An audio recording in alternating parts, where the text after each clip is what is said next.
देखिए, पहली बात तो मैं ये स्पष्ट करना चाहूँगा कि जिस प्रकार से नड्डा जी का काफिला कल आया और अपना एम्स का उद्घाटन हुआ, उसमें जो है ये परिजनों से मिले और उनकी समस्या जो है नड्डा जी ने सुनी। तो उनका ये कहना बिल्कुल गलत है कि नड्डा जी उनसे नहीं मिले। व्यवस्था जो है पूरे रूप से देखी गई थी और मेरे ख्याल से कांग्रेस को जो है वो प्रोटोकॉल का पाठ पढ़ना चाहिए। अब जो है मेरे ख्याल से कांग्रेस में कोई वीआईपी रहा नहीं है, तो उनको पता नहीं होता कि जेड सिक्योरिटी होती क्या है और जेड सिक्योरिटी के प्रोटोकॉल्स क्या होते हैं। जेड सिक्योरिटी और जेड प्लस सिक्योरिटी जो होती है उनकी आइटिनरी पहले ही बन जाती है और उसके हिसाब से जो है वो मुलाकात जिस प्रकार से प्रतिनिधिमंडल को करनी होती है वो पहले से ही निर्धारित होता है। और अगर आप देखिए कि बाई चांस सिक्योरिटी में अगर कोई लैप्स होता तो उसका जिम्मेदार कौन होता? उसका जिम्मेदार कांग्रेस नहीं होती, क्योंकि वो सत्ता में नहीं है। उसका सत्ताधीन पार्टी ही होती है, जो कि भारतीय जनता पार्टी है। तो प्रशासन ने अपना रोल जो है वो अच्छी तरह निभाया है और जो एफआईआर है वो एक एफआईआर ही होती है, उसको कभी भी विड्रॉ किया जा सकता है। वो एक प्रोटोकॉल है जो आपको सिक्योरिटी मेजर्स के हिसाब से जो है वो furnish time to time centre को करना भी पड़ता है कि ऐसा लैप्स क्यों हुआ।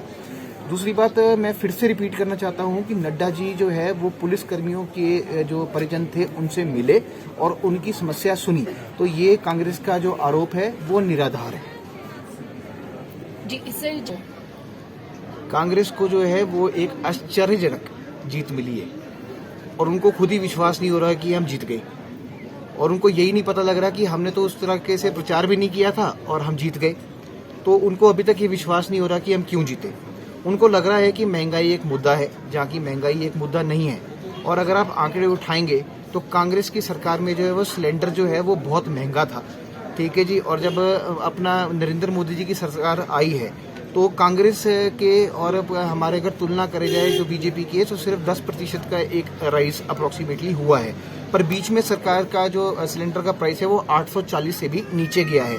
तो आंकड़ों का मायाजाल है, आंकड़ों को घुमाने की कोशिश कर रहे हैं। जन जागरण मंच की ये बात कर रहे हैं, जन जागरण जो है हर विधानसभा में कर रहे हैं। उसमें ये है कि कांग्रेस को जो है सस्ती लोकप्रियता हासिल करने की बीमारी है और उनके दिमाग में ये लगता है कि हम जो है वो लोकप्रियता के माध्यम से सत्ता में आना चाहते हैं। पर जनता को सब पता है, जनता जागरूक है और जनता को पता है कि असल में लीडर कौन है, विकास की गंगा किसने लाई, सोशल सिक्योरिटी की स्कीमें किसने लाई, सेंटर ने हमारे जो सेंटर एम्प्लॉयज है उनको क्या दिया, अभी जो है वो हमारे मुख्यमंत्री जयराम ठाकुर जी ने स्टेट एम्प्लॉयज को क्या दिया, विकास जो है वो हर स्तर पे हो रहा है। रोड्स की सोलिंग से लेके रोड्स का जो है आपका है विस्तारीकरण हो, हवाई अड्डे बन रहे हैं। आप देखिए हर प्रकार से जो है वो सरकार जो है जनता की सेवा में तत्पर है। और एक बार मैं कांग्रेस से ये भी पूछना चाहता हूं कि उनके पास लीडरशिप कौन है, लीडर कौन है। एक तो उनके पास जो है वो कोई लीडर है नहीं, कोई नीति है नहीं, कोई नियत है नहीं, काम करना नहीं चाहते, सिर्फ सत्ता के लोभ में, लालच में और करप्शन को बढ़ावा देने के लिए वो सत्ता में आना चाहते हैं। तो हम उनसे ये पूछते हैं कि आपका लीडर कौन है। अगर आप देखेंगे चंबा में इनके पास कोई और लीडर है, ऊना से कोई और लीडर है, हमीरपुर से कोई और लीडर, शिमला से कोई और लीडर। तो इस प्रकार बताए, पहले स्पष्ट करे कि ये किसके नेतृत्व में जो है ये चुनाव जीतने की बात कर रहे हैं, किसके नेतृत्व में ये जो है वो सपना बुन रहे हैं कि 2022 में आएंगे।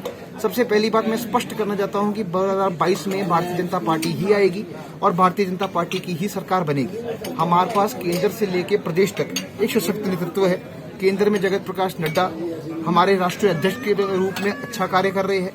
अनुराग ठाकुर जी सेंटर मिनिस्टर हैं, जयराम ठाकुर जी के उसमें जो है अच्छा कार्य हो रहा है और हर नीतिगत जो है हमारा एक लीडर जो है वो स्पेसिफाइड उसके परिरूप में काम कर रहा है। कांग्रेस के पास ऐसा नहीं है। उनमें जो है वो मुख्यमंत्री बनने की प्रतिस्पर्धा है और लीडर बनने की प्रतिस्पर्धा है। तो हम पहले ये पूछना चाहते हैं कि आप लीडर स्पष्ट करिए कि कौन है, फिर सत्ता में आने की बात करिए।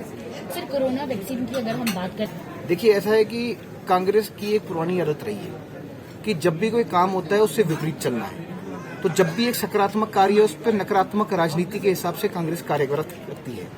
जब कांग्रेस ने कोरोना के ऊपर प्रचार भी शुरू किया था तो उन्होंने वे एक वातानुकूलित कमरे से, एयर कंडीशन रूम से जो है वो प्रचार शुरू किया था।